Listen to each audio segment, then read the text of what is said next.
Bienvenue à RGTV, je m'appelle Franklin Katunda, votre journaliste présentateur. Il y a une nouvelle vague du renouveau, une nouvelle forme de médias disponible pour vous. Nous sommes donc une équipe de professionnels des médias, des journalistes, photographes, reporters, graphistes, caméramans, animateurs radio et podcasts. Nous sommes la grande famille du studio Bissot Productions, en direct de Dallas, dans l'État du Texas. À la chaîne RGTV, nous nous sommes assignés comme mission d'être une télévision d'éducation, d'information, une télévision pour la famille, la communauté et le gospel. Nous respirons un esprit positif et nos programmes amèneront un changement positif. RGTV, Rema, Gospel TV. Mesdames et messieurs, bienvenue à RGTV, je m'appelle Franklin Katunda. Cet après-midi, nous sommes ici dans le studio Bissot Production de Dallas pour notre émission. C'est un plateau spécial sur la situation sécuritaire à l'est de la RDC. Nous allons effectivement parler de ce qui se passe depuis il y a 2 semaines. Il y a eu attaque de militaires rwandais de la RDF accompagnés de M23 sur quelques villes de Ruba, de Saké, et puis ils sont arrivés à Goma. Et donc c'est de cela que nous allons parler aujourd'hui. C'est une émission qui invite tous les Congolais de la diaspora et ceux de la RDC à se mobiliser et participer à ce programme que nous commençons aujourd'hui, qui est un programme patriotique afin de dénoncer l'agression rwandaise en RDC. Et aussi, nous allons discuter et encourager les idées et les actions qui peuvent soutenir concrètement notre armée nationale, les FARDC, et aussi soutenir les patriotes congolais, les Wazalendo, qui se sont battus jusque-là très bien et nous les félicitons pour ce travail. Et aussi, nous allons mettre les idées ensemble pour savoir comment repousser l'ennemi au-delà des frontières de la République démocratique du Congo. L'ennemi, effectivement, c'est le RDF et leur chef, Paul Kagame.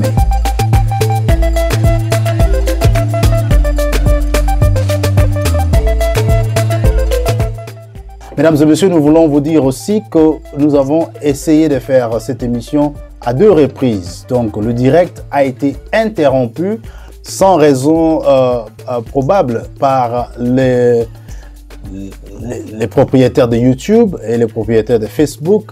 Vous comprenez donc que nous sommes en guerre. Ce n'est pas seulement une guerre qui se passe sur le terrain, c'est une guerre numérique qui se passe maintenant sur nos téléphones, les mêmes téléphones qui ont été effectivement fabriqués avec du matériel ou la matière première qui vient de la RDC. Dans le studio, j'ai Monsieur Ed Ngonga. Bonjour. Bonjour Franklin. En tout cas, merci. Et quelles sont vos impressions après ce qui vient de se passer? Ouais, je ne sais pas ce que je peux dire. La réalité, c'est qu'on nous a coupés alors qu'on était en train de faire le live. Ceci montre peut-être à quel niveau nous devons prendre cette histoire au sérieux. Voilà. Tous en tant que Congolais. Voilà. Et à ma gauche, j'ai M. Arnold Ilonga. Bonjour. Bonjour Franklin. Et qu'est-ce que vous avez à dire par rapport à cette guerre numérique? À la guerre comme à la guerre, tous les coups sont permis. Le plus important, c'est d'y revenir et nous sommes là. Oh, voilà. Et à l'extrême droite, à l'extrême gauche, j'ai M. Junior Bonpetit. Comment vous allez aujourd'hui? Très bien, motivé, et aussi de cœur avec mon peuple qui souffre maintenant à Goma. Et ce qui vient de se passer, c'est décevant, mais pour moi c'est plutôt motivateur. Voilà. C'est pour moi une prise de conscience, un réveil de soi. C'est que la guerre a atteint plusieurs sphères. Donc c'est à nous, Congolais, de nous prendre en charge. Voilà. Et juste derrière le panel, j'ai Monsieur Trésor Ngoï. Bonjour. Bonjour. Alors, vos impressions vite fait sur ce qui vient de se passer, non seulement cela, mais ce qui se passe au Congo. C'est regrettable de voir ce qui vient de se passer parce qu'on était là en train de parler sur la réalité, sur ce qui se passe dans notre pays. Yes. Et puis, tel que nous sommes là pour soutenir les gens qui sont en train de mourir au pays. C'est notre pays, donc on est là pour ça.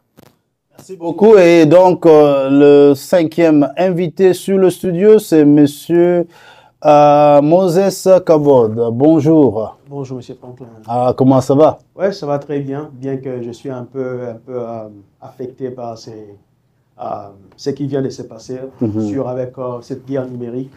On voit très bien et clairement qu'ils ne veulent pas que la RDC puisse élever sa voix et qu'on puisse aussi entendre notre histoire, en fait, notre sujet, ce qui relève en fait de l'histoire que nous connaissons, ce qui est vraiment la vraie histoire de ces faits. Alors, sur ce, je profite aussi de lancer un message aux Congolais, en fait. Vous qui êtes sur les réseaux sociaux, vous qui avez de plateformes quelque part, vraiment, usons de toute notre force afin de faire entendre notre voix. Il faut que le monde sache que nous sommes un pays agressé. Il faut que le monde sache que vraiment, en réalité, c'est nous qui sommes victimes de ce qui se passe. Notre richesse, notre terre que Dieu nous a donnée, tout ce que nous regorgeons sur notre terre est devenu un moyen par lequel nous sommes victimes. Nos mamans sont violées, nos enfants sont tués, le papa perd en fait leur vie dans les jeunes âges et c'est catastrophique. Vraiment, faisons de notre mieux, lançons, partageons, commentons, participons dans tout le lobbying du monde pour faire entendre la voix de la RDC. Merci beaucoup, mesdames et messieurs, en tout cas d'être avec nous. Nous aussi lançons un message à vous tous. Likez cette émission, partagez l'émission avec les gens autour de vous, les amis, les collègues du travail. Vous savez, nous avons un grand monde francophone, non seulement aux États-Unis, au Canada, en Europe, en Afrique. En tout cas, partageons cette émission. Ce sont ce genre d'émissions dont on a besoin ce jour ici, sinon, surtout après cette guerre, il n'y a pas beaucoup d'informations qui circulent. Les gens viennent avec des vidéos muettes qui ne disent même pas ce qui s'est passé. Ils vous les balancent. Mais maintenant, nous voulons avoir la matière grise qui fonctionne. Nous voulons des gens qui s'assoient autour d'une table et qui discutent. Et c'est ce que nous allons faire aujourd'hui. Malgré cela, nous nous excusons aux autres téléspectateurs et participants qui devaient le faire par téléphone. Et même puisque le direct a été interdit ou suspendu, on n'arrive pas à le faire pour l'instant. Mais nous vous promettons que dans le jour prochain, nous allons tenter encore un direct où vous aurez l'occasion de pouvoir intervenir par téléphone. Les nouvelles qui nous arrivent, par exemple aujourd'hui, je viens de recevoir quelques nouvelles que les ministres sud-africains étaient en mesure d'atterrir à l'aéroport de Goma. Donc cet aéroport est ouvert au trafic aérien international et nous avons aussi quelques images, des photos où il s'est posé à l'aéroport de Goma, l'avion derrière lui. Et selon les informations que je viens de recevoir, cet aéroport était sous le contrôle donc des FARDC, de la SADC et des éléments de la MONUSCO. Nous attendons à confirmer encore cette information parce que cela vient de nous arriver juste maintenant pendant que nous sommes en studio. Et c'est juste pour dire que nous avons plusieurs sources d'informations. Il y a certaines contradictoires. Il y a aussi les Rwandais qui sont en train de mettre des informations fausses, qui ne sont pas vérifiables, qui ne sont pas vraies. Mais ils le font effectivement avec un but de pouvoir mener cette guerre numérique que nous sommes en train de faire face. J'en profite pour donner donc ce message à tous les Congolais, un peu comme mon frère venait de le dire.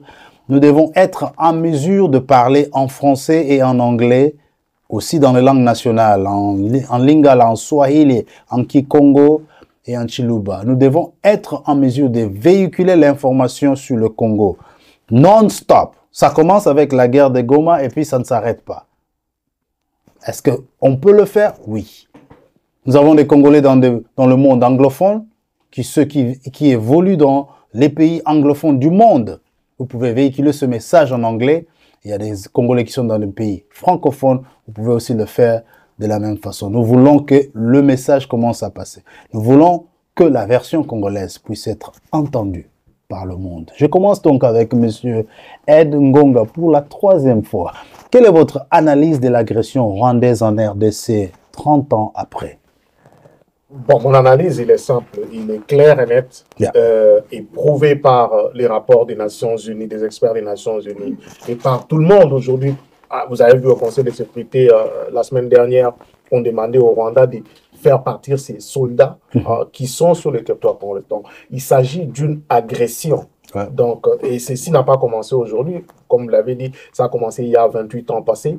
Et cette agression, comme je le disais tantôt, où le Rwanda n'est que la tête de l'iceberg. Donc, il y a des gens qui soutiennent le Rwanda parce qu'en principe, en temps normal, le Rwanda ne peut pas attaquer le Congo. Il y a des gens qui soutiennent, qui financent, qui arment le Rwanda pour attaquer le Congo. Et aujourd'hui, c'est connu de tous. Ils commencent à élever leur voix pour dire que voilà, nous recevons des minéraux qui sortent du Congo, que le Rwanda leur vend. Le Rwanda qui n'a pas ces minéraux sur ce sol. Et c'est clair et net. Vous voyez, donc c'est une agression et c'est un complot international contre le Congo. Et là, Madame Marie Le Pen, en France, ça m'étonne, l'extrême droite vient de faire une déclaration. Marine Le Pen dit « L'Union européenne est hypocrite et c'est elle le receleur des minéraux volés en RDC. » Est-ce que vous pouvez commenter sur la position de pays occidentaux, en commençant par les États-Unis, le Canada et tous les pays de l'OTAN? Qu'est-ce qu'ils font? Mais là c'est clair, c'est une guerre économique. C'est une guerre économique. Et le prétexte utilisé par le Rwanda en disant que il est au Congo en raison de sécurité contre le FDLR. Mais déjà un rapport en 2001 des experts des Nations Unies qui disent que les rebelles rwandais qui sont à l'est du Congo ne sont pas capables d'attaquer le Rwanda. Ouais. Et après 30 ans, combien de tentatives des rebelles rwandais ont été enregistrées au Rwanda? Aucun. Ces rebelles qui sont rwandais, les FDLR qui sont au Congo, n'ont jamais attaqué le Rwanda. Et les experts le disent noir sur blanc sur papier qu'ils ne sont pas en mesure d'attaquer le Rwanda. Donc c'est un prétexte. Et après 30 ans, la génération de ces rebelles-là, aujourd'hui, ont 60 ans. Et donc, ce sont des échappatoires, des prétextes qu'on ne peut pas considérer. Et si le Rwanda dit aujourd'hui, nous oblige aujourd'hui à parler avec le M23, il nous oblige à faire un processus de, comment est-ce qu'on dit, réconciliation et pardon. Négociation. Mais pourquoi ils ne font pas la même chose avec les FDLR qui sont rwandais Hutus? Ouais. Donc demander le rapatriement des si nous demandons de parler avec le M23, que eux parlent avec les Hutus. Comme ça, tout sera clair. Donc voilà, donc c'est... Le secrétaire d'État américain a parlé, M. Marco Rubio, qui est juste un nouveau secrétaire d'État sous l'administration Trump. Il a condamné ce qui s'est passé avec l'invasion de la République démocratique du Congo. Il était au téléphone avec le président Félix Tshisekedi, aussi au téléphone avec le président Paul Kagame, si je peux toujours l'appeler président. Et il les a demandé de pouvoir enlever les troupes rwandaises de la République démocratique du Congo. Il n'a pas mâché le mot, il était catégorique. Nous sommes encouragés parce que l'Allemagne a conditionné aussi l'aide au développement avec le Rwanda en effectivement retirant les troupes rwandaises de la République démocratique du Congo.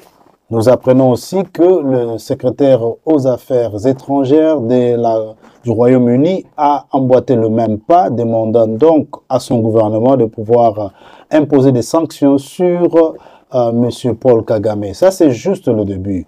Et au même moment, nous avons une interaction qui est quand même bizarre entre le président rwandais et le président de l'Afrique du Sud, Cyril Ramaphosa, où Cyril le menace, lui dit que ce sera donc la dernière fois qu'il attaque les militaires ou qu'il tue les militaires sud-africains, et au président rwandais de répondre aussi à sa manière et à sa façon qu'il est prêt à un combat avec l'Afrique du Sud. C'est que nous savons que cela dépasse même les bornes. Monsieur Junior Bonpetit, on parle donc de la responsabilité de la communauté internationale dans cette guerre Qu'est-ce que vous avez à dire là-dessus? Merci beaucoup, mon frère, pour cette question. Comme j'ai dit, avant d'établir la responsabilité, d'abord, il faut planter les décors.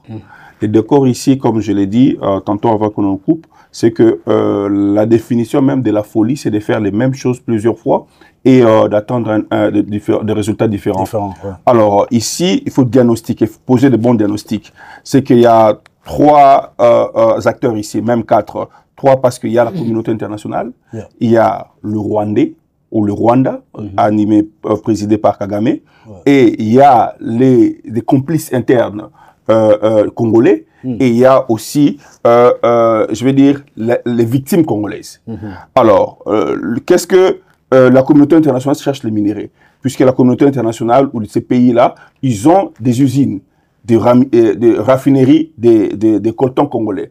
Puisqu'au Rwanda, il n'y a aucune usine de raffinerie, au moins que vous le contredisez, il n'y a pas d'usine de raffinerie de coltan, ni encore moins de cobalt. Donc le Rwanda joue le rôle des chiens de chasse, des proxys, des courtiers. Vous voyez? Alors lui, le Rwanda, son intérêt, c'est quoi en faisant ces sales boulots? Lui, il cherche des terres.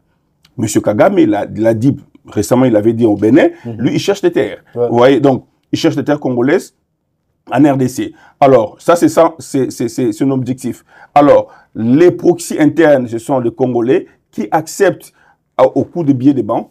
Et vous savez, les Congolais, et le président, un opposant rwandais a dit ça, les Congolais, la faiblesse du Congolais, c'est que le Rwanda exploite cette faiblesse-là parce qu'il y a des complices internes. M. Nanga, aujourd'hui, n'est pas le premier. Il y a eu des musées aussi, a été utilisé aussi, entre autres, par ces gens-là. Où est-ce que Kagame trouve l'argent qu'il arrive à utiliser pour corrompre le Mais il a des bailleurs, il a les multinationales, toutes ces compagnies-là. C'est un pays pauvre, nous le savons. Oui, c'est un pays très pauvre même. Donc, il trouve les moyens par ces bailleurs-là pour sous-traiter les minéraux congolais. Donc, lorsque nous plantons maintenant les décors, nous, maintenant, les Congolais, nous sommes au point des victimes. Lorsque le décor est planté, alors, maintenant, il faut des bons diagnostics, comme c'est placé, maintenant, il faut des remèdes. Quels sont les remèdes ici? Les remèdes ici, c'est que il faut venir à la source, ici, aux États-Unis, ou à la communauté internationale en général. Mais la carte se joue aux États-Unis. Alors, je vais donner l'exemple, vous le savez, les mêmes contextes que le Rwanda joue aujourd'hui, c'est le rôle qu'a joué les Zaïre de Mobutu avec la guerre Savimbi et en Angola. Donc, nous savons que la garde républicaine, la DSP à l'époque, sous-traitait le soldat de Savimbi, fournissait en munitions et en armes, et lui-même, le leader à l'époque, habitait même à Zaïre à cette époque-là. Donc, lorsque la politique a changé, comme la politique internationale est dynamique, les choses ont changé. Et maintenant, la personne qui joue ces mêmes rôles-là, c'est Kagame. Vous voyez? Donc, là, nous avons planté les décors. Je pense qu'il y aura d'autres questions où nous allons maintenant nous atteler sur des solutions. Parce que nous passons beaucoup plus de temps de parler des problèmes qui est déjà connu, qui est documenté. Charles Nana a bien étayé sur cela. Mais maintenant, nous, le peuple congolais, nous, la diaspora, quel est notre rôle? Alors, nous avons réfléchi, nous avons quelques solutions que nous allons proposer à l'audience pour essayer d'en finir pour une bonne fois pour toutes de cette guerre, parce qu'il y en a des trop. Il y a eu, on a vu les rapports officiels de morts, il y a plus de 200 morts qui sont morts à ces carnages-là de Goma. C'est des morts de trop. Il y a, plus de certains qui parlent de 700 morts. 700 morts. Voilà. Plus de 700 morts. Vous voyez, donc, c'est des morts de trop qu'on pouvait éviter. Alors, c'est à nous maintenant de nous lever, c'est à nous maintenant de poser des solutions qu'il faut pour arrêter cette guerre-là. On vous donnera l'occasion vraiment de parler de votre action et c'est la raison pour laquelle nous sommes ici. Les idées et les actions, nous voulons vraiment que le Congolais ne puisse pas s'attarder sur les choses du passé seulement, mais aussi avancer. La même question que je pose donc à notre confrère Trésor Ngoï, au deuxième panel, je voudrais savoir, que pensez-vous de la position du gouvernement congolais dans la gestion de cette crise? Quelles améliorations vous proposez? Nous savons qu'il y a eu des failles. Quand il y a une guerre comme ça où un intrus rentre chez vous, ça veut dire qu'il y a eu des failles. Est-ce qu'on peut dire quelque chose là-dessus pour remettre l'ordre dans notre gouvernement? Par rapport à cette question, j'aimerais un peu étaler ça en 3 étapes. La première étape, je dois commencer par un penseur chinois au nom de Sun Tzu. Il a écrit L'art de la guerre. Il a dit, pour faire la guerre, tu dois d'abord connaître qui est ton ennemi, définir ton ennemi. Et après ça, tu vas faire la guerre. Un deuxième Panzer, il s'appelait Clausewitz. Il était de l'IRSS. Lui aussi a parlé de l'art de la guerre russe. Il a dit, la diplomatie, c'est aussi une autre façon de... Non, il a dit la guerre. C'est là où la diplomatie a échoué. La guerre peut résoudre ses problèmes. Et puis... Mais ici, nous parlons de la diplomatie et la guerre au même moment. C'est ce que je vais parler. Et puis les latinistes ont ajouté qui wispacem parabellum. Celui qui veut la paix prépare la guerre. Par là, j'ai voulu dire quoi? Lorsqu'ils sont entrés, ils nous agressent. Ça fait déjà presque 3 décennies que les mêmes personnes continuent à nous agresser. On ne peut pas rester dans notre niveau de pleurnichard. On doit faire quelque chose. On doit mobiliser les gens. On ne doit pas aussi continuer de négocier, c'est ce que vous dites. Hein, parce que ça a échoué. Il y a eu combien de négociations en 2001 ou en 2002 jusqu'en 2003. Il y a eu l'accord de Sun City. Avant ça, avant que Mouzé parte, il a fait l'accord de Lusaka. Ça n'a toujours pas marché. Et comme nous sommes arrivés en Afrique du Sud, on a fait l'accord de Sun City. Il y avait Ketumire Masire, Tabumbeki, et ils ont donné les 1+4, les gouvernements de 1+4. Plan global inclusif. Pour mettre ça nous a amené les Rwandais à Kinshasa, le brassage. Et puis après un moment, parce que quand l'autre fois, le président Fiachi, on lui a parlé, tu dois négocier avec les M23. Lui, il ne voulait pas négocier avec eux. Ce n'était pas parce qu'il ne voulait pas, non. Parce qu'ils veulent les brassages. Si nous sommes à ce niveau ici, parce qu'il y a des brassages, comment vous pouvez gagner une guerre lorsqu'il y a des trahisons? Vous avez des ennemis. Donc, je donne un exemple. J'avais un cousin, il était militaire, il nous disait chaque jour, quand vous partez à l'armée, vous partez lors de la guerre, on vous donne des codes. Aujourd'hui, par exemple, si tu vois quelqu'un qui a ta tenue, tu dis « Lemba ». S'il ne répond pas, tu le tires. Parce qu'ils peuvent porter la tenue militaire congolaise. Comment tu le sauras qu'il est congolais? Quand tu dis, par exemple, Lemba, s'il ne répond pas, tu tires. Tu comprends directement, c'est un ennemi. Mais quand tu sais déjà que notre code, c'est Lemba, l'ennemi déjà a ça. Si vous allez commencer par Kisangani, il a déjà votre plan. C'est pour cela qu'on a tué Mamadou Ndala. On sait qu'on doit d'abord commencer à faire, selon moi, on peut permettre.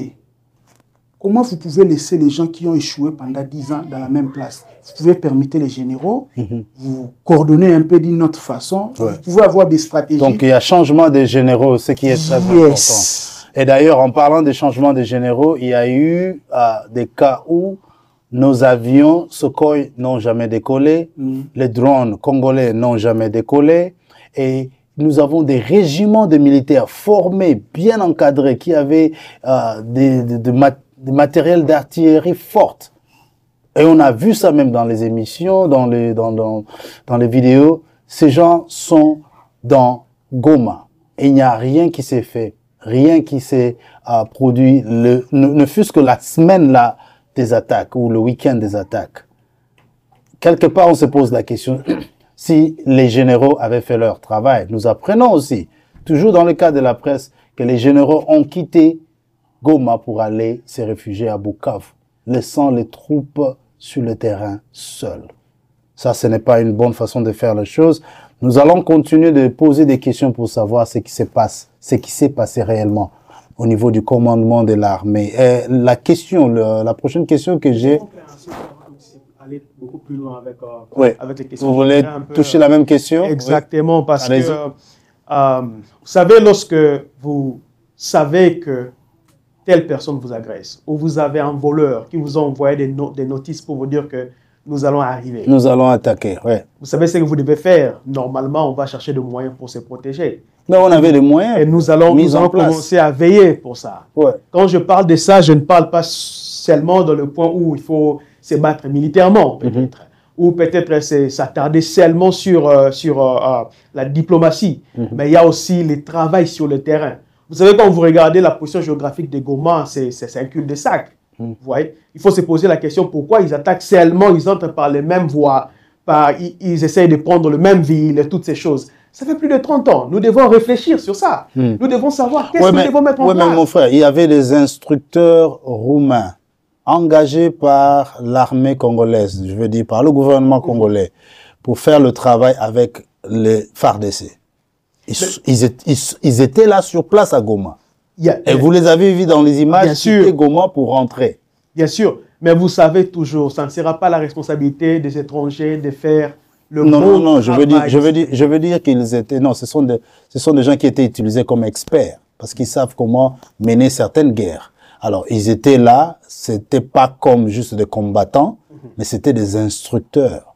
Ils étaient là pour encadrer l'armée congolaise dans plusieurs activités qu'ils devaient faire. En fait, ce que je voulais dire, M. Franklin, c'est que mon approche va beaucoup plus sur la position géographique de ces points-là. Oui, allez-y. Concrètement, dites-nous ce que vous Voilà, proposez. nous devons chercher à avoir des stratégies. J'étais en train de suivre Top Congo qui parlait sur, je pense que c'était le 27, sur la prise des quasi-totales de Goma. Et il relevait certains points pour dire que nous avons des bases arrières militaires. On peut citer celui de Bukavu et celui de Kisangani. Et quand il était en train de citer ça, il disait que le voie pour aller à Bukavu, ça va être compliqué. Et la base arrière de Kisangani pourra être très loin.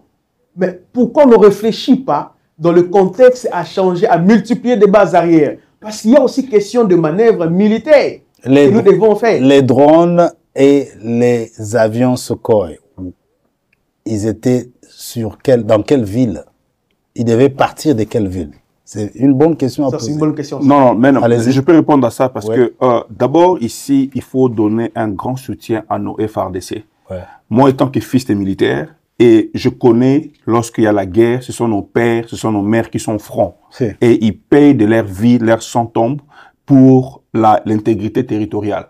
Au moment où nous parlons, nos compatriotes qui sont tombés, il y a des familles, il y a des deuils dans des camps. Vous voyez, alors il faut soutenir moralement ces gens-là, il faut soutenir les familles, parce que moi j'en fais partie, je sais ce que c'est.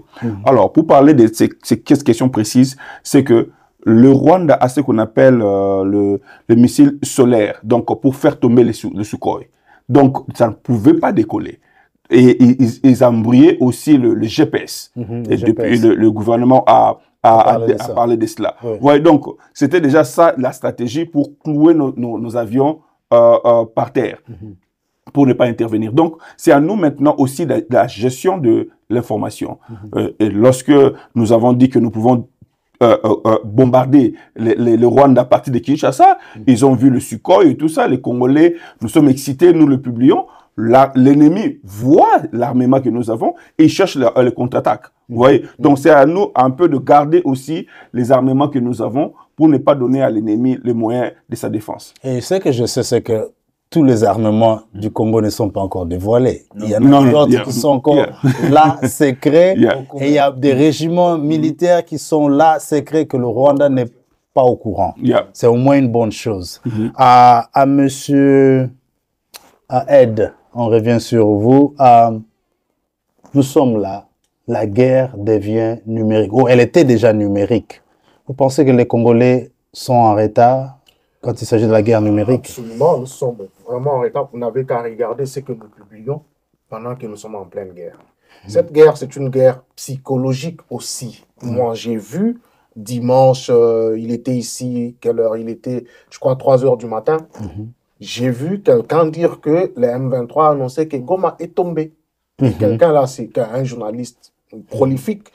Mais qui était avec un ministre du gouvernement? Non, je ne parle même pas de celui-là. Il a tweeté. Mais là, Goma n'était même pas encore tombé. Oui. C'était en plein affrontement. C'est ce qu'on appelle guerre psychologique. On amène des fake news, on amène des choses comme ça pour vous décourager psychologiquement. Et il n'y a pas quelque chose de pire que si vous êtes abattu mentalement. Rien à faire. Si déjà vous êtes militaire, on vous dit que non, vous êtes en train de vous battre, on vous dit non, mais c'est tombé. Le découragement, ça c'est psychologique. Nous ne faisons pas cette guerre psychologique. Nous ne faisons pas non plus cette guerre numérique. Par contre, ce que nous faisons, c'est partager, relayer l'information de l'ennemi. Qu'on n'a même pas vérifié, qu'on ne vérifie même pas. On amène parfois des choses qui datent d'il y a 10 ans. Et nous publions. Les premières images qui ont été diffusées, c'était les images d'il y a 10 ans. On publie ça, et puis on vocifère contre le gouvernement, contre les institutions. C'est pas comme ça. Mais alors, il faudrait une organisation pour cela. Il faudrait que chacun de nous, parce que nous tous, nous ne sommes pas au gouvernement, nous ne sommes pas dans les positions de leadership. On n'a même pas besoin d'être dans le gouvernement pour aimer le pays. Nous avons au moins un smartphone, nous avons au moins des comptes Facebook et autres. Nous devons parler de cette question. On doit parler à temps et à contre-temps. Sinon, il n'y aura pas d'Europe pour le Congolais. Quand nous n'en parlons pas, nous attendons que non, le gouvernement fasse le travail. Alors, qu'est-ce que vous voulez? Si ce pays part aujourd'hui, et le gouvernement et nous serons où? Est-ce qu'il y a-t-il moyen de pouvoir contrecarrer l'information qui est fausse, fake news. Vous voyez que ce sont des fake news.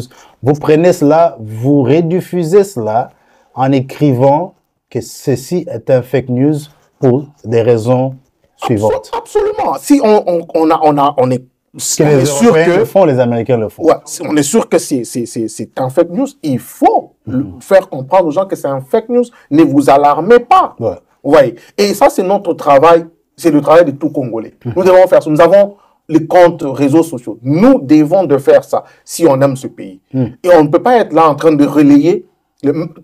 Qu'importe votre tendance politique. Hein. Ouais. Ici, il s'agit de la terre. Il s'agit de la patrie.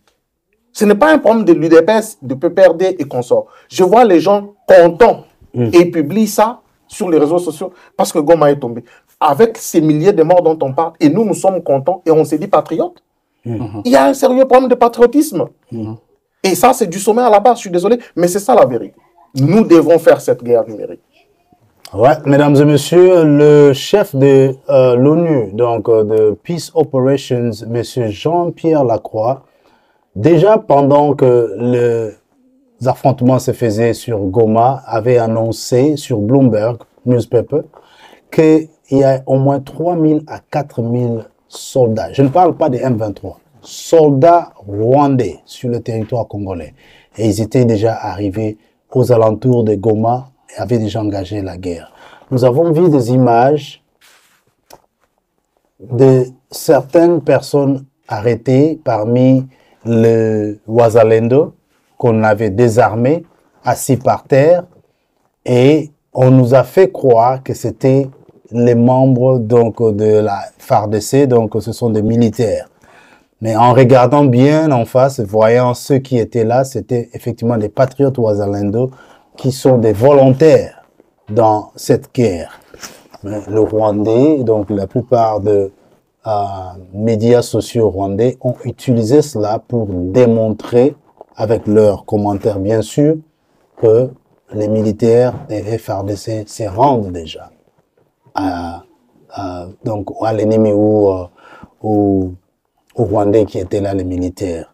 Donc nous avons déjà compris ici que le Congolais a un grand travail. Nous avons vu plusieurs networks de gens à travers le monde qui commencent maintenant à faire un travail, relayer l'information sur l'Internet. Mais nous encourageons beaucoup d'autres Congolais de continuer de le faire. En anglais, en français, en swahili. Pourquoi? Parce que c'est une langue nationale ou internationale au niveau de l'Est du Congo.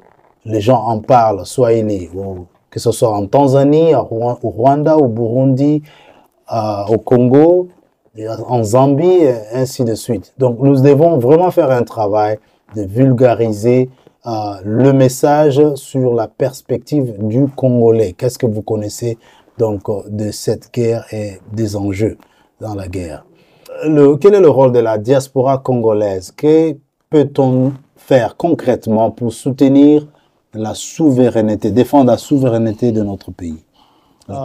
Eh bien, étant nous-mêmes, étant de la diaspora, je pense que nous avons vraiment une grande responsabilité à ce qui concerne en fait la défense de notre pays. C'est un moment très difficile. Je pars d'avis avec vous tous dans ce plateau ici pour vraiment, nous avons besoin de beaucoup de soutien. Les peuples les Congolais qui sont là-bas au Congo, ils attendent aussi beaucoup de nous. Nous devons, nous qui avons l'accès à vraiment beaucoup d'informations, nous devons nous informer et aussi nous devons avoir la capacité de relayer de bonnes informations partout dans le monde. Nous qui avons la possibilité de parler plusieurs langues, nous voulons que toutes les couches, toutes les langues de ces grands mondes puissent entendre la vraie version de l'histoire. Et c'est au niveau de l'information que les choses vont changer d'abord. Et aussi, j'ai toujours encouragé que nous puissions avoir, créer cette dynamique-là, créer une force commune, afin de faire vraiment une bonne lutte qui va aller du niveau numérique, aller dans les ambassades, rencontrer des personnes et faire entendre la voix et la version de l'histoire de cette guerre qui a tant duré dans la partie de notre pays et chère patrie. Voilà. Et parlant de cela, c'est une bonne chose. Pourquoi? Parce que nous avons déjà une action qui se prépare sur Washington DC et nous demandons à notre frère Junior de nous en parler. Alors, peut-être je vais vous répondre et aussi m'adresser peut-être à la fin à tous les compatriotes et à la diaspora dans son ensemble. Donc, nous avons monté un comité, donc je ne vais pas répéter, nous savons ce qui se passe. Le Goma a été assiégé, envahi par l'agresseur que nous voyons visiblement, le Rwanda, et les multinationales qui le soutiennent. Alors, nous devons réagir parce qu'il y a des morts. Nous devons réagir parce que les gens au Congo, à Goma, souffrent. Alors, nous, communauté congolaise des États-Unis dans son ensemble, et toutes les communautés de Texas, de Washington, de New York, Maryland, Connecticut, de New Jersey, Boston, toutes les communautés, nous nous sommes réunis sur une plateforme. Et une plateforme, il y a un coordonnateur qui est le président Dadi Djamba, qui est l'actuel président de la communauté congolaise des DMV, donc Washington DC, Maryland et Virginia. Donc, et moi, j'ai le privilège d'être le coordonnateur adjoint.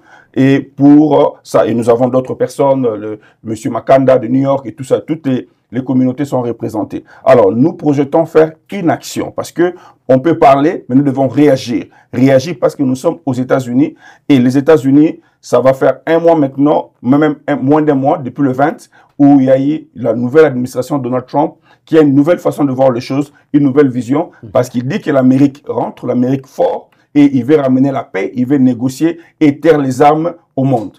Nous, parlons de moi, je suis le promoteur du mouvement qu'on appelle Congolese for Trump, le Congolais for Trump, et nous avons commencé ça depuis 2020, à demander les Congolais naturalisés américains de voter pour les républicains en général et pour M. Trump en particulier.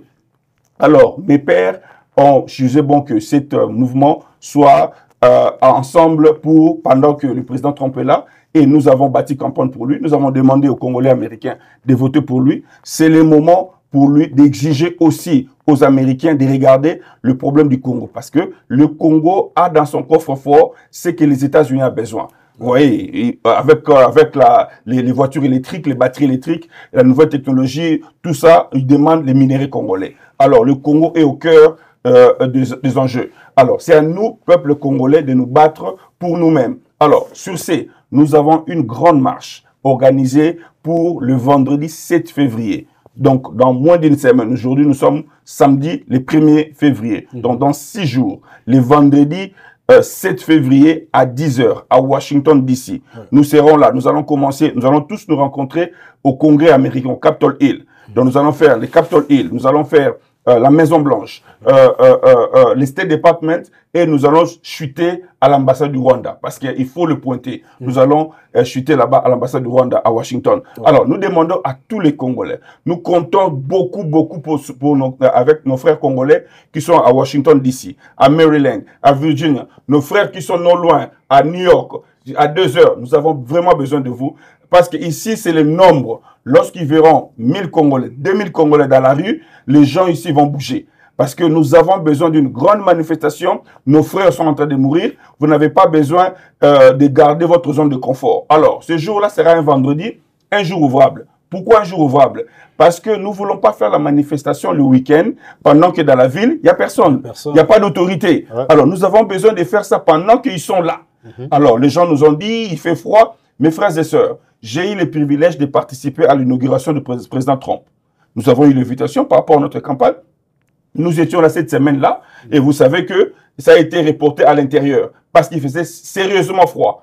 Et je suis arrivé là avec mon équipe à 6 h du matin. Nous avons déjà trouvé les gens sur le rang à partir de 3 h du matin, 4 h du matin, 5 h du matin. Donc, j'ai vu le patriotisme que les Américains ont pour leur pays. Alors, nous vivons ici. Nous devons sortir de la zone de confort. Frères et sœurs, prenez un jour off. Nous allons venir du Texas. Nous avons aussi des responsabilités. Nous avons aussi des familles. Mais nous allons être là parce que il y a péril dans la demeure. Les gens meurent. Sacrifice. Na jour, voilà le 7 février. Na 10 h. Bo brave malili.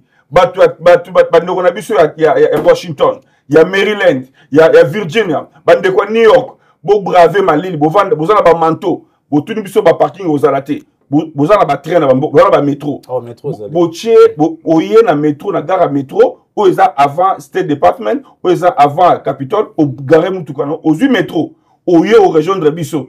Tu prévoir quand même un café, tout ça, mais nous devons être là plus nombreux. Bandeko, maman, jeunes, pasteurs, leaders d'opinion.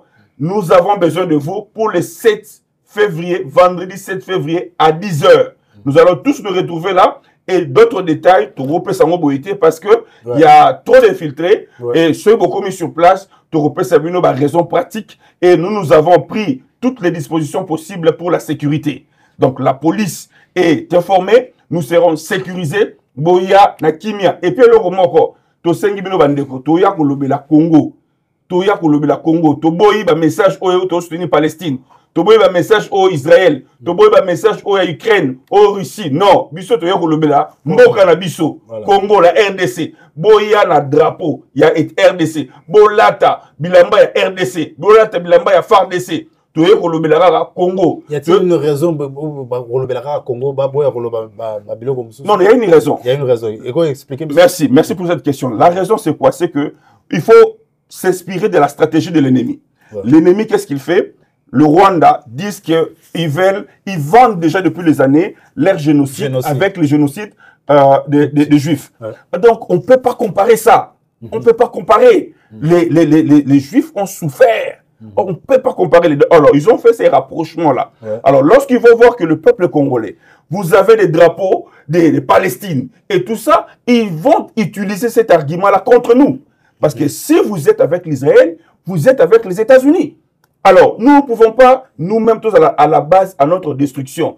La guerre se joue à ces niveaux-là, à ces moindres détails-là. Donc, ils vont regarder ces choses-là. Alors, tu sengi bandeko, tu as un message uniforme, message n'abuseux zali, la RDC, le Congo. Nous avons beaucoup à parler sur la RDC. Tu as présenté Cannabiso, Namokondia Sika, possibilité zali pour les Congolais américains. Président Donald Trump n'a admission bazana droit. Il y a Congolais américains. Ces passeports américains là vous donnent le pouvoir de changer les choses. Puisque nous avons fait la campagne pour lui, puisque nous avons battu campagne pour lui, vous avez le droit de présenter. Parce que ceux qui va minérer congolais, ils allaient payer une menace à national security, il y a États-Unis. Donc il faut que nous ayons un message narratif autour Sabino pour nous répéter les 7 février à 10 h à Washington DC, bandeko boya trokuta na Capitol Hill. Et puis à partir de là, tu peux savoir la disposition pratique autour de la médiaté. Merci beaucoup, M. Junior Bonpetit. Vous avez suivi rendez-vous donc le 7 février, Washington DC. Vous retrouvez, on se retrouve tous au Capitol Hill. C'est le point de départ. La question prochaine que nous avons, c'est l'impact de cette guerre sur l'économie et le développement du pays. Nous savons déjà que le pays fonctionne mieux dans d'autres parties. Au Katanga, ça va très bien. Il y a eu la ville de Lualaba, la ville de Kolwezi, où les choses sont en train de se développer, les infrastructures. La création de ce chemin de fer ou bien la réfection du chemin de fer l'Obito Corridor va amener encore beaucoup plus d'espoir pour une économie saine au Congo, mais aussi la proposition du président congolais qui avait voulu le Green Corridor qui devait partir de la zone de Kivu jusqu'à Kolwezi et cheminer jusqu'au port de Lobito. Maintenant, aujourd'hui que le président était en train de parler de cela à Davos, en Suisse, la guerre a éclaté à l'est, à Goma plus précisément. Quel est l'impact donc de cette guerre, si on peut déjà commencer à voir les conséquences de ce que cette guerre va amener sur l'exploitation de nos ressources naturelles? Est-ce que je peux poser cette question à notre frère historien? Allez-y. Par rapport à l'idée que le président venait de dire, oui. Le président Félix Tshisekedi, oui. C'était une bonne idée. Tu vois, l'ennemi n'aime pas ce genre d'idée parce que ça allait mettre fin à sa guerre. Parce que le Rwanda vit de cette guerre. Ouais. Au Rwanda, ils ont que les cafés. Ils n'ont rien d'autre comme l'été. Ils n'ont rien d'autre comme richesse. Ouais. Donc, lorsqu'il y a la guerre au Congo, parce que moi, ce qui m'étonnait, j'ai oublié l'année, le Rwanda a été premier exportateur des coltans dans le monde. Même l'Union européenne a parlé de ça. Même l'Assemblée, jusqu'à présent. Même j'étais surpris, j'ai beaucoup aimé. Les parlementaires français ont dit ça. Ouais. Dans les sols rwandais, ces minéraux ne se trouvent pas là-bas. Ce monsieur-là, il est tellement audacieux, il a même créé l'usine des raffineries, de tout ça, dans son sol. D'où c'est pourquoi il a créé cette guerre ici, pour essayer un peu de freiner l'économie. Mais je pense bien avec des idées que nous proposerons et nous allons les bouter dehors. Est-ce que vous pensez que dans les mémos que les gens déposent au niveau des consulats, au niveau du Congrès, au niveau du secrétaire d'État aux affaires étrangères américain, les idées comme ça doivent y être dans le sens de dire, écoutez, monsieur le secrétaire d'État américain, les États-Unis a un grand intérêt sur le corridor de Lobito et avec sa connexion jusqu'au Kivu. Nous devons faire ce travail ensemble, on ne doit pas regarder à gauche ou à droite. Pourquoi? Parce que les investisseurs américains ont déjà mis l'argent là-dedans. Hein? Est-ce que vous pouvez nous en parler un peu? Parfaitement, c'est ça la solution. Nous devons, comme je disais, mettre plus d'énergie dans la solution. Et aussi, il faut savoir, Monsieur Franklin, je ne vous en prends pas, c'est l'approche. Comment approcher ces gens-là? Quels sont les éléments de langage? Comment présenter les choses aux Américains? Présenter, par exemple, l'offre. Leur intérêt. Parce que nous réfléchissons sur comment présenter aux Américains la paix payera plus que la guerre. Il faut leur présenter ça. Parce que là, ils se font de l'argent par la guerre. Alors, il faut ramener quelque chose, une autre offre sur la table. Est-ce qu'on peut leur dire que si vous laissez cette situation perdurer, nous commençons à nous réveiller, nous allons faire du bruit même contre vous? Est-ce que c'est possible? Et puis, l'avantage, c'est que la personne qui dirige, président Trump, c'est quelqu'un qui a une nouvelle façon de voir les choses. Il dit l'Amérique d'abord. Donc, l'Amérique gagne, le Congo gagne aussi. Vous pensez qu'il va continuer le programme de Biden quand il s'agit de Lobito? Non, en fait, la politique américaine, c'est une continuité. Parce que eux tous, la politique extérieure, il n'y a plus de partis politiques. Il n'y a plus de républicains, de démocrates. Et tous, c'est américains. C'est l'intérêt des États-Unis. American first. C'est à nous maintenant de faire une bonne approche à ces gens-là. J'ai dit ici, nous avons fait campagne, nous connaissons ces gens-là. Nous demandons aussi à notre peuple, à nos gouvernants, de faire confiance aux Congolais américains. De faire confiance aux gens qui sont intégrés ici. Parce que l'Américain, avant de faire affaire avec vous, il doit d'abord vous connaître. Généralement, je vois nos autorités venir avec les offres, mais on ne vous connaît pas. On vous connaît, they don't trust you. Il n'y a pas de confiance. Alors, il faut utiliser les Congolais qui sont là, qui ne sont peut-être pas des officiels, mais qui sont là, qui ont des petites entrées. C'est ce que le Rwanda fait. Mais oui, mais l'ennemi fait ça. Avec les réseaux de sa communauté aux États-Unis. Et nous sommes nombreux. Et nous avons des petites entrées. Nous ne sommes pas les seuls, nous sommes nombreux. C'est aux gouvernants, aux responsabilités de nos gouvernants, de sélectionner ces Congolais-là, de trust les Congolais-là, de leur donner les moyens pour faire ce travail-là, que nous ne pouvons pas les faire dans la rue, nous ne pouvons pas les faire dans les réseaux sociaux. Et autre chose aussi, nous sommes dans les médias, nous ne pouvons pas étaler toutes les stratégies sur les médias. Parce que les Rwandais, ils ne parlent pas aux médias. Ils n'étalent pas leurs idées. Mais nous faisons un travail, nous facilitons le travail des Rwandais. Lorsqu'on vient étaler nos idées sur la place publique, et ils viennent nous contrecarrer. Voilà pourquoi on va parler des choses génériques, mais des choses en détail. Il y a des salons appropriés pour cela. Donc, maintenant, je demande à la diaspora congolaise, américaine, de saisir là-bas le bon. Il y a une fenêtre qui nous est ouverte. Si nous l'exploitons en bon escient, nous pouvons changer la vapeur. Parce que nous ne sommes pas les seuls à le faire. Il y a des communautés dans le passé. Je vous ai parlé ici en aparté. C'est que la communauté éthiopienne américaine a fait pour présenter une autre façon de faire les choses avec les Tigrés qui voulaient séparer l'Éthiopie. Vous voyez, nous ai parlé des Angolais. Ils ont présenté une nouvelle offre. On a tué Savimbi. Vous voyez, la guerre est finie. Aujourd'hui, l'Angola, c'est un grand partenaire pour les États-Unis. Et le rôle de l'Angola, c'est le rôle que la RDC doit jouer.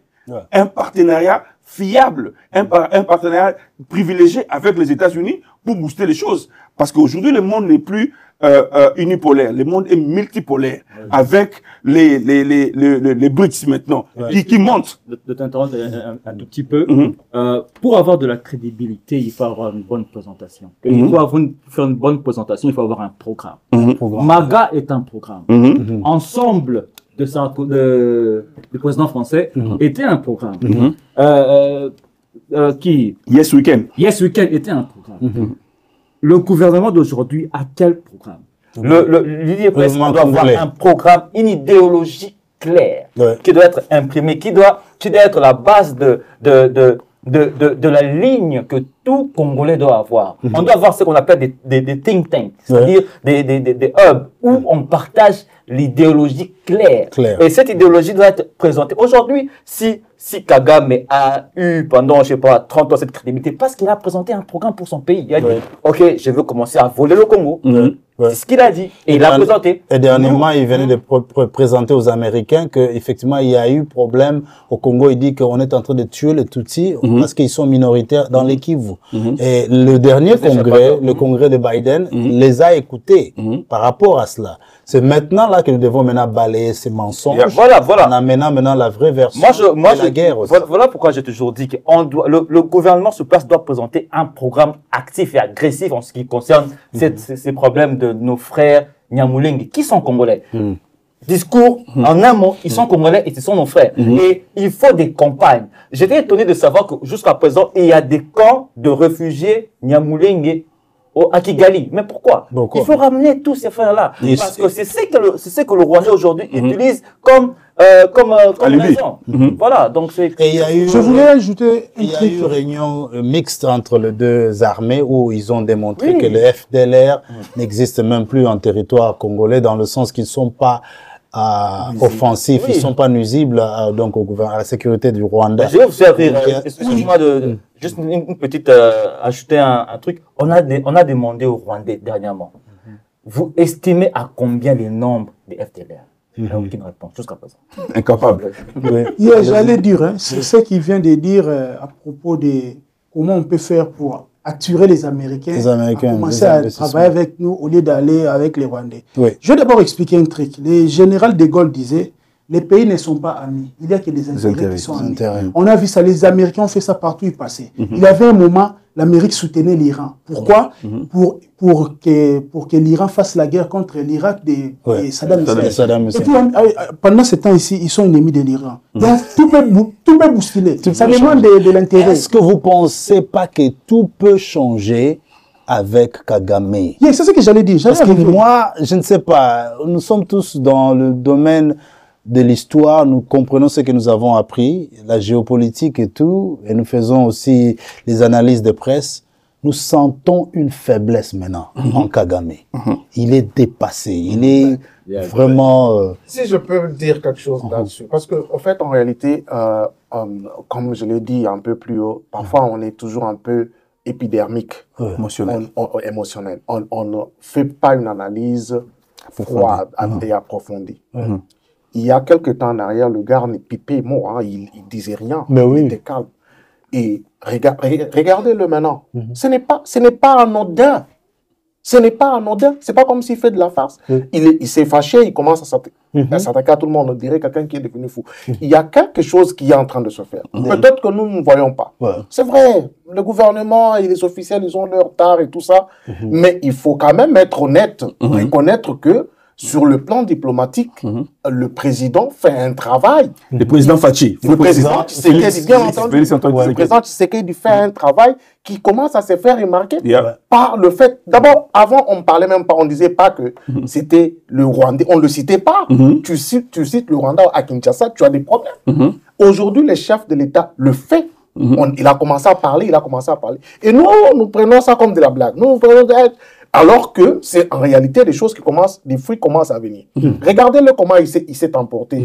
Il a perdu le tempérament ce jour-là. Il commence à s'attaquer à n'importe qui. Il s'est attaqué au président Cyril Ramaphosa, ce qui est impensable. C'est le pays le plus fort en Afrique. Vous vous imaginez un peu. Qui a des armes atomiques. Même si ça ne se voit pas encore, le président et le gouvernement, le président Félix, bien entendu, et le gouvernement, ils font un travail. Alors, ce que nous devons faire, en tant que Congolais, nous devons chacun à son niveau accompagner ce travail-là. J'aimerais dire quelque chose ici que j'ai remarqué et qui me fait très mal. Parce que les gens pensent, je vois les gens sur Twitter, comme maintenant avec les réseaux sociaux, tout le monde est expert en tout. Les gens disent, non, voilà, il faut qu'il démissionne. J'ai dit, mais est-ce que vous avez réfléchi ou bien vous parlez ce sont vos émotions qui parlent? en temps de guerre, maintenant là, vous demandez au président de démissionner. Le pays est parti. Du président Félix. Ouais. Le pays est parti. Est-ce que c'est normal ça? Est-ce que c'est... Alors, vous voyez un peu ce genre de réflexions qui ne font pas avancer les choses. Nous devons soutenir les efforts que nos FRDC sont en train de faire, conduits par le président Tshisekedi en ce moment ici. Et puis après, le reste des choses, ça c'est entre nous que nous allons le faire. Après que la guerre, la situation se stabilise, c'est entre nous maintenant que nous allons nous dire des vérités, dire que non, en tout cas, ça ce n'est pas correct, ça c'est pas correct. Et là, on peut s'attaquer comme on veut, parce que ça c'est à l'intérieur. Oui, allez-y. Nous tous, nous sommes des Congolais. Il ne faut pas se voiler des faces. Nous tous, nous sommes des Congolais. Nous militons pour le bien-être de la RDC. Il est mené un problème là où ça nous divise. C'est quoi? Quant à moi, il fallait qu'on abandonne d'abord le sujet de la Constitution. Concentrons-nous dans la guerre. Concentrons-nous sur ce qui est essentiel. Après ça, parce que ce sujet-là aussi... Pardon, je vais expliquer. Non, l'autre fois, j'ai vu Isidore Ndaïwele parler de ça. Oui, mais vous oubliez une chose que la... Parce que ça nous divise, hein. Il faut être précis. Oui, d'accord, je comprends cela. Mais ceux qui se laissent diviser par rapport à la question de la Constitution oublient que même les accords de Sun City ont occasionné cette Constitution qui est taillée sur mesure de telle sorte que l'influence rwandaise est même dans la Constitution.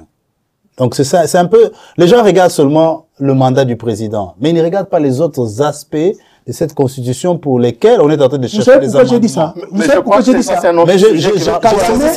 Kagame, c'est un joueur d'échecs. Tu sais pourquoi j'ai dit ça? Il utilise des termes pour mentir aux gens. Au début, il disait quoi? Nous faisons la guerre pour détruire les AFDLR. Oui. Après un moment, quand l'ONU a démontré que les AFDLR n'existaient pas, il a utilisé les trucs que l'ONU donne. Oh non, il y a des minorités Tutsis qui sont détestées au Congo. Il avait commencé ça au début. Il a toujours menti. Tu vois? Parce que l'autre fois, j'ai suivi Nanga, il parlait aussi des trucs de constitution. Oh, pourquoi ils veulent détourner les trucs? Vous le suivez aussi celui-là, mon cher. Non, vous savez quoi? Ça, la beauté d'un débat, c'est aussi suivre ton adversaire pour savoir comment les détruire. Non, j'ai utilisé l'expression. Parce que c'est lui qui... Donc M23 vient avec le projet de le problème de constitution. Pendant que Rwanda parle d'autre chose. C'est le Rwanda qui nous attaque. Alors, je voulais vraiment pas que l'on puisse s'éparpiller. S'écarter de débat. De débat. Là, nous sommes là, le Goma est assiégé. Ouais. Nos frères et sœurs sont là-bas, ils n'arrivent pas à sortir, faire des courses, manger et vivre normalement. Et ça attire de tous côtés. Donc, moi, je demande aux Congolais, une de nos faiblesses, c'est la division. Venons ensemble. La diaspora congolaise américaine, nous avons vu ici, pendant la campagne, comment Obama et Trump étaient. Et vous avez vu, lors des obsèques de Jimmy Carter, comment Obama et Trump étaient en train de rigoler. Donc, pour vous dire que les Américains, c'est la nation d'abord. La nation est sacrée. Alors, maintenant... Pourquoi est-ce que Kabila et Katumbi et Fayulu ne peuvent pas se retrouver ensemble, dire que le pays est en guerre? C'est ce que nous voulons. Nous voudrons bien que ça se passe. Nous voudrons bien que ça se passe. Peut-être que ce n'est pas le moment d'en parler, mais la classe politique congolaise, dans son ensemble, excusez-moi, ça laisse à désirer.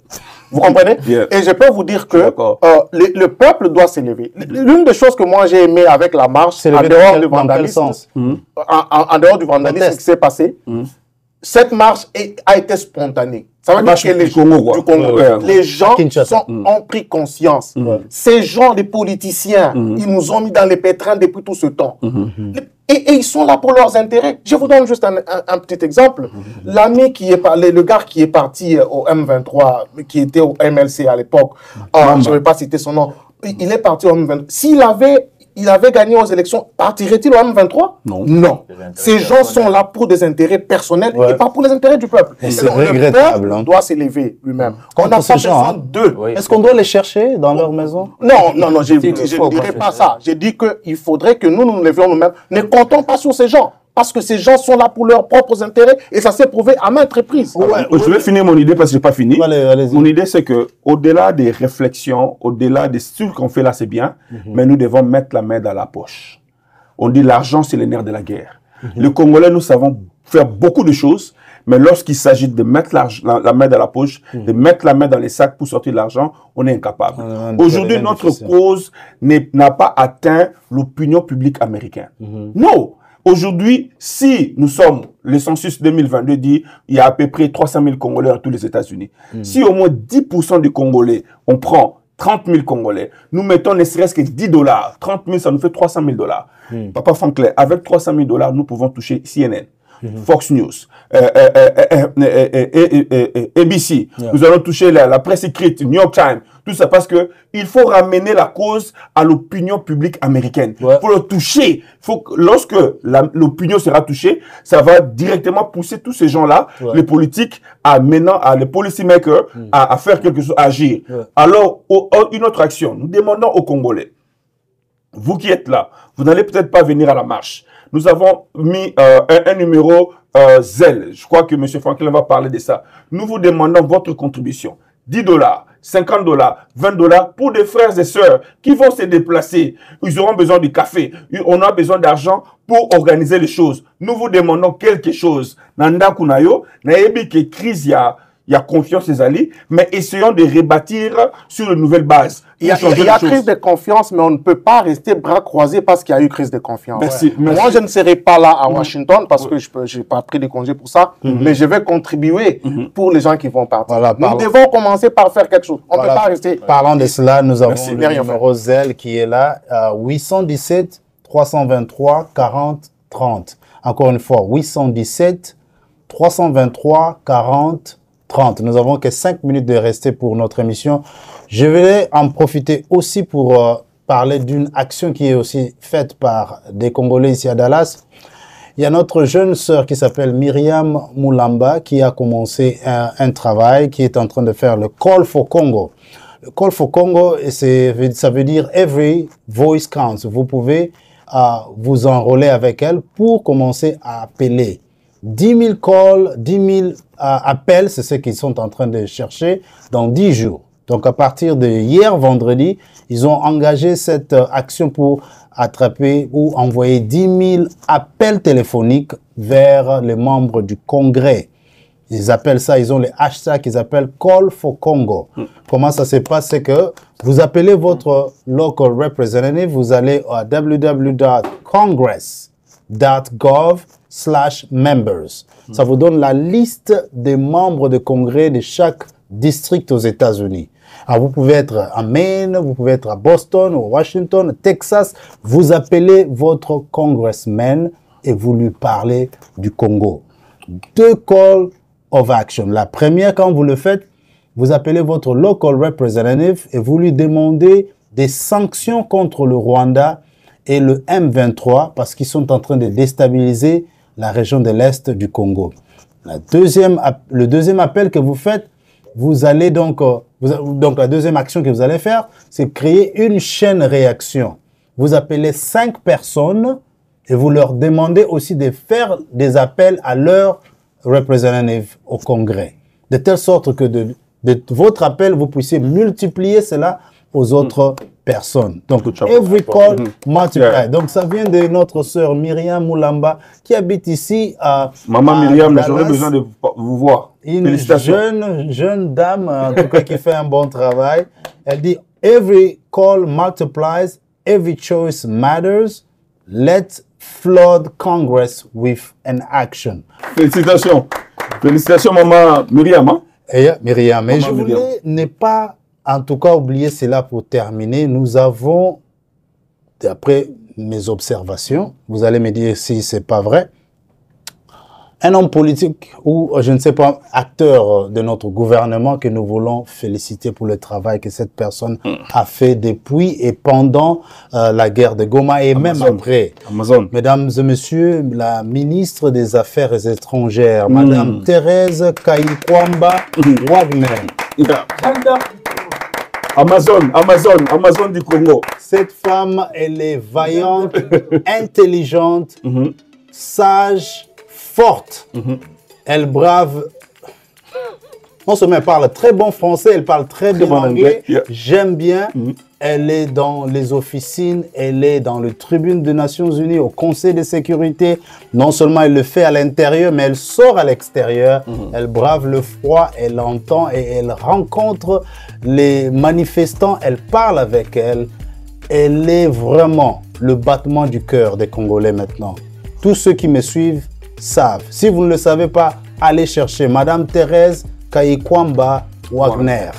Elle est très, très magnifique. Madame, si vous nous suivez, continuez ce travail. Continuez de le faire. Nous sommes derrière vous.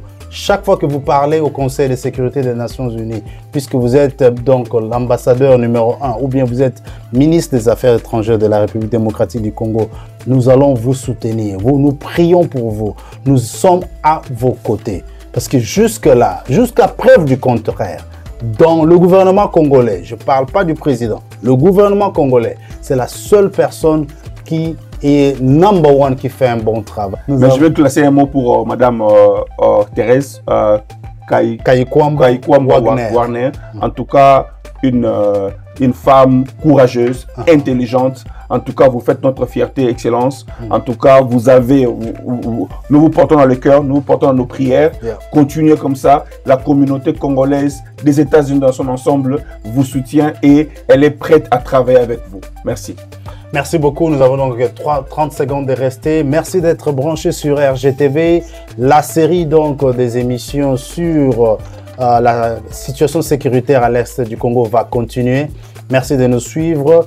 Pour ceux-là qui n'ont pas suivi, donc sachez qu'il y a une grande rencontre à Washington le 7 février au Capitole. Ça commence dès là. Et vous allez, donc on va vous donner le programme quand vous arrivez sur place. Contactez Junior Bonpetit ici à Dallas si vous voulez en savoir de plus. Son numéro c'est le 817 323 40 30.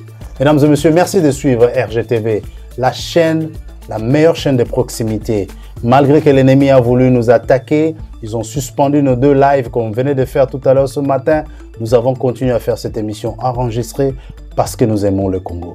Merci de nous suivre. On se voit la prochaine.